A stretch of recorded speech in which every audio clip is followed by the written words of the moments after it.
आइए स्टूडेंट, हम लोग देखते हैं life span of organism. Life span में बहुत सारे स्टेज आते हैं।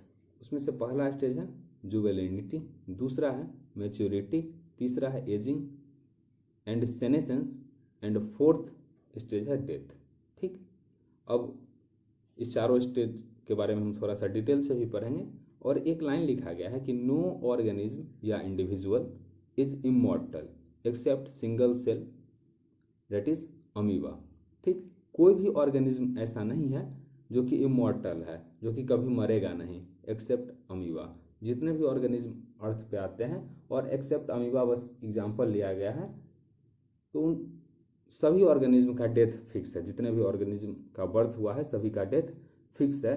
केवल अमीबा का नहीं लिखा गया है कि डेथ फिक्स नहीं है, क्योंकि ये यूनिसेलुलर होता है। और आपको पता है यूनिसेलुलर में कौन सा मोड ऑफ रिप्रोडक्शन होता है, अभी हम तो पढ़े नहीं है, बट याद रखना है। एक थीम लाइन में आपको बता रहा हूँ, जहाँ जहाँ यूनिसेलुलर वहाँ वहाँ बाइनरी फिजन। जहाँ जहाँ यूनिसेलुलर आएगा वहाँ वहाँ कम से कम एक मोड ऑफ रिप्रोडक्शन होगा, और वो मोड ऑफ रिप्रोडक्शन होगा बाइनरी फिजन का।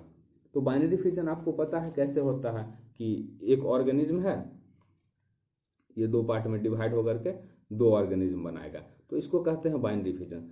तो आप एक बात बताइए कि या ये ऑर्गेनिज्म के मरने के बाद ये दोनों बनता है? नहीं, ये इसमें डिवीजन हो गया। अभी एक ऑर्गेनिज्म से कितना ऑर्गेनिज्म बन गया है? दो ऑर्गेनिज्म बन गया है। ठीक, दो से कितना बनेगा? चार बनेगा। बट इसमें डेथ कभी नहीं आ रहा है, किसी भी ऑर्गेनिज्म का डेथ नहीं आ रहा है। So called amoeba is immortal. और अदरवाइज हम कह सकते हैं maximum unicellular organisms are immortal which possess binary fission as mode of reproduction। अब लाइफ स्पान के डिफरेंट फेज को हम देखते हैं एक ऑर्गेनिज्म में। हम पहले थोड़ा सा ह्यूमन में समझ लेते हैं, फिर प्लांट में भी समझ लेंगे। ठीक, फर्स्ट स्टेज है जुवेलिनिटी।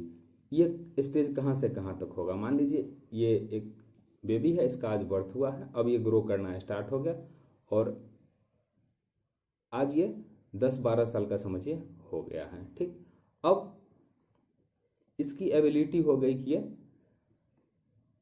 रिप्रोडक्शन कर सकता है। ठीक, तो यहाँ से लेकर के यहाँ तक का जो पीरियड कहलाता है वो कहलाता है जुवेलिनिटी। ये कहलाता है जुवेलिनिटी पीरियड। और अब ये बच्चा मेच्योर हो गया है। मेच्योर हो गया है मतलब अब ये रिप्रोडक्शन कर सकता है, अब ये यंग हो गया है, इसको यंग बोलेंगे। ओके, अब इस एज में रिप्रोडक्शन कर सकता है, इसलिए इस फेज का नाम पड़ जाता है रिप्रोडक्टिव फेज। क्या नाम पड़ता है? मैच्योरेशन फेज का रिप्रोडक्टिव फेज। रिप्रोडक्टिव फेज नाम पड़ गया। अब रिप्रोडक्टिव फेज के बाद इसका एज और बढ़ते जाएगा। मान लीजिए 40-50 की एज पे पहुंच गया। ओके, अब इस फेज को कहते हैं एजिंग। इस फेज को क्या कहते हैं? एजिंग। अब इस फेज में आने के बाद 40 ईयर पे आने के बाद इसके अंदर का मेटाबॉलिक एक्टिविटी जो हो स्लो होने लगेगा। इसके बॉडी के बहुत सारे फंक्शन क्या हो जाएंगे? लूज पड़ने लगेंगे। ओके, न्यूट्रिशन वगैरह चलते रहेगा, जनरल लाइफ प्रोसेस चलते रहेगा, बट एक एजिंग आ जाएगा, और एजिंग के कुछ समय बाद इसका हो जाएगा डेथ। ये ऑर्गेनिज्म का हो जाएगा डेथ। और यही चार फेज जो है, मान लीजिए इसका आज नेचुरल डेथ हो गया, तो इस चार फेज को मिला करके हम इसका लाइफ स्पान बोलेंगे। ओके, अब थोड़ा सा इसको प्लांट में भी देखेंगे। अब थोड़ा सा प्लांट के लाइफ स्पान के बारे में भी पढ़ते हैं। यहाँ पे हमको एक छोटा सा प्लांट दिखाई पड़ रहा है स्टूडेंट, ये प्लांट का सीड है। ये क्या है? प्लांट का सीड। अब इस सीड को हम लगा देंगे। ठीक, इस सीड को लगा देंगे तो आपको इस सीड से कुछ दिन के बाद छोटा सा प्लांट मिल जाएगा। अब ये प्लांट आ गया। ठीक, क्या ये प्लांट अभी रिप्रोडक्शन करने लगेगा? नहीं। रिप्रोडक्शन करने के लिए प्लांट में फ्लावर आता है। क्या आता है? फ्लावर। हम एंजियोस्पर्म की केवल बात कर रहे हैं कि उसमें फ्लावर आएगा तब रिप्रोडक्शन करेगा। ठीक, तो जब तक फ्लावर नहीं आया है तब तक इसका कौन सा फेज? प्री रिप्रोडक्टिव फेज, और उसका नाम क्या है? जुवेलिनिटी फेज। ओके, अब इसमें फ्लावर आ गया मतलब ये मेच्योर हो गया। इसमें फ्लावर आ गया तो मतलब प्लांट मेच्योर हो गया। अब फ्लावर आएगा तो फ्लावर से क्या आएगा? फ्रूट आएगा। ठीक, फ्रूट से क्या बनेगा? सीड। मतलब सीड आ गया तो फिर रिप्रोडक्शन इसमें हो गया। ओके, अब सीड आ गया, फिर इससे नया प्लांट बनेगा। लेकिन नया प्लांट तो बनेगा तो ये अलग प्लांट हो गया, लेकिन इस प्लांट का कुछ समय के बाद डेथ तो हो जाएगा। ठीक, कुछ समय के बाद इसका डेथ हो जाएगा, मतलब क्या, इसके बर्थ से लेकर के इसके नेचुरल डेथ का जो टाइम पीरियड है उसी को क्या कहेंगे, लाइफ स्पान कहेंगे इसका। ओके स्टूडेंट, तो लाइफ स्पान आपको समझ में आ गया होगा।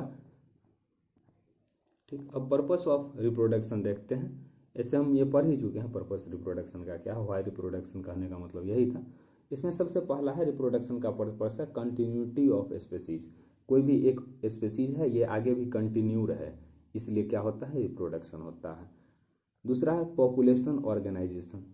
ठीक, अभी कोई भी ऑर्गेनिज्म रिप्रोडक्शन इसलिए करता है ताकि अपने पॉपुलेशन को क्या कर सके, इंक्रीज कर सके, अपने पॉपुलेशन को बढ़ा सके, अपने कम्युनिटी को डेवलप्ड कर सके और बड़ा कर सके। ठीक, उसके बाद तीसरा है वेरिएशंस। तीसरा क्या है, वेरिएशंस, और चौथा क्या है, लाइफ। वेरिएशन और लाइफ ये दो टर्म है, ये मैं बाद में एक्सप्लेन कर दूंगा। ओके स्टूडेंट, तो ये है आपको पर्पस ऑफ रिप्रोडक्शन का। अब बेसिक फीचर ऑफ रिप्रोडक्शन क्या है वो देखिए आप, इसमें कहा गया है बेसिक फीचर में synthesis of RNA, protein and other biochemicals. दूसरा है रेप्लिकेशन ऑफ डीएनए। तीसरा है सेल डिवीजन। चौथा है ग्रोथ ऑफ सेल। पांचवा है formation of new individual from reproductive units. ये पांचों को मैं अभी एक्सप्लेन कर देता हूँ। स्टूडेंट, इन 5 टर्म को एक्सप्लेन करने से पहले मैं आपको एक चीज बताना चाहूंगा। एक थ्योरी है जर्म प्लाज्म थ्योरी।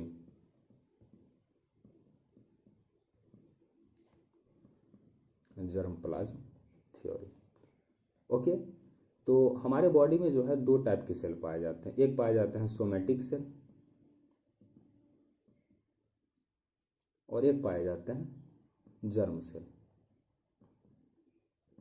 अगर आपको जर्म सेल नहीं समझ में आ रहा है और सोमेटिक सेल नहीं समझ में आ रहा है तो आप ऐसे समझिए, हमारे बॉडी का जो जनरल सेल है, हाथ का, पैर का, ठीक, ये सब किस में आ जाएगा, सोमेटिक सेल में आ जाएगा। और जर्म सेल वो सेल है जो क्या फॉर्मेशन करता है, जिससे गैमीट का फॉर्मेशन होता है। जिससे किसका फॉर्मेशन होता है, गैमीट का फॉर्मेशन होता है, इसको बोलते हैं जर्म सेल। ठीक है स्टूडेंट, तो अब जर्म प्लाज्म थ्योरी क्या कहता है इसको समझेंगे। जर्म प्लाज्म थ्योरी कहता है कि कोई भी चेंज एक ऑर्गेनिज्म से दूसरे ऑर्गेनिज्म में तभी ट्रांसफर होगा, मतलब फर्स्ट जनरेशन से सेकेंड जनरेशन में तभी ट्रांसफर होगा जब ये चेंज इसके जर्म सेल में होगा। कहाँ होगा, जर्म सेल में होगा। अदरवाइज सोमेटिक सेल में हुए कोई भी चेंजेज नेक्स्ट जनरेशन में ट्रांसफर नहीं होंगे। और इसके लिए वीजमैन एक साइंटिस्ट था, उसने ही दिया जर्म सेल और जर्म प्लाज्म थ्योरी। तो उसने क्या किया स्टूडेंट, उसने बहुत सारे माउस को पकड़ लिया और उसके टेल को कट करना स्टार्ट कर दिया। मतलब एक जनरेशन के माउस को पकड़ता था, इसका टेल कट कर देता था। ठीक, और इस टाइप से उसने 22 जनरेशन तक माउस का टेल कट करते रहा। लेकिन 23rd जनरेशन वाला जो माउस आया वो भी टेल के साथ आया। कहने का मतलब क्या, क्या टेल जो है माउस का सोमेटिक सेल का पार्ट है, ये जर्म सेल का पार्ट नहीं है। टेल का कोई रोल नहीं है गैमेट फॉर्मेशन में। तो टेल में कोई भी चेंज आ जाएगा, इससे इसके नेक्स्ट जनरेशन में कोई इफेक्ट नहीं आएगा। अगले जनरेशन वाला जो भी माउस आएगा उसके पास टेल रहेगा ही। तो सोमेटिक सेल, जर्म सेल भी आपको समझ में आ गया होगा और जर्म प्लाज्म थ्योरी भी थोड़ा बहुत समझ में आ गया होगा। तो इस बात को मैं बताना चाहता था स्टूडेंट। अब रिप्रोडक्शन का क्या फीचर है इसको भी थोड़ा सा समझते हैं स्टूडेंट। अब बेसिक फीचर को हम एक सेल से रिलेट करके पढ़ते हैं स्टूडेंट। मान लीजिए यह एक सेल है और इसके अंदर होगा न्यूक्लियस, साइटोप्लाज्म, ये सब हम पढ़ चुके हैं। ठीक, अब इस सेल का डिवीजन करना है। तो सेल कब डिवाइड होगा, और 2 इक्वल तब बनेगा जब इसमें दोनों को इक्वल अमाउंट में वो सारे मटेरियल मिले जो इस सेल में प्रेजेंट थे। मान लीजिए एक घर है और इस घर को 2 भाई में बांटना है। तो इस घर के भीतर जो भी सामान होगा वो डबल होना चाहिए, तभी दोनों भाई में इक्वल इसका बंटवारा होगा। ऐसा नहीं है कि कुछ सामान इसको दे देंगे और कुछ सामान इसको और कह देंगे कि इक्वल बंटवारा हुआ है। नहीं, ऐसा नहीं होगा। जो भी सामान होंगे वो इक्वल बंटवारा उसका तब होगा जब वो सामान दोनों भाई के पास जाएगा। ठीक, अगर मान लीजिए कि वो सामान पहले से नहीं है तो उसको लाया जाए बाहर से। ठीक, लेकिन सेल में ऐसा कुछ नहीं होता है। यहाँ पे होता क्या है स्टूडेंट, उस बात को हमको देखना है कि ये मान लीजिए एक सेल है और इसमें अगर ये न्यूक्लियस है तो इसके अंदर होंगे जेनेटिक मटेरियल। तो सबसे पहले जो है स्टूडेंट, ये जेनेटिक मटेरियल जो है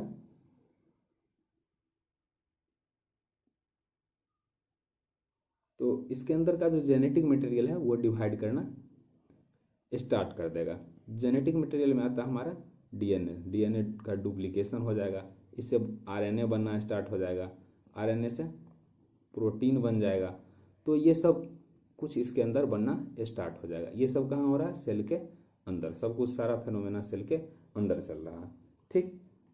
और उसके बाद ये सेल डिवाइड कर जाएगा।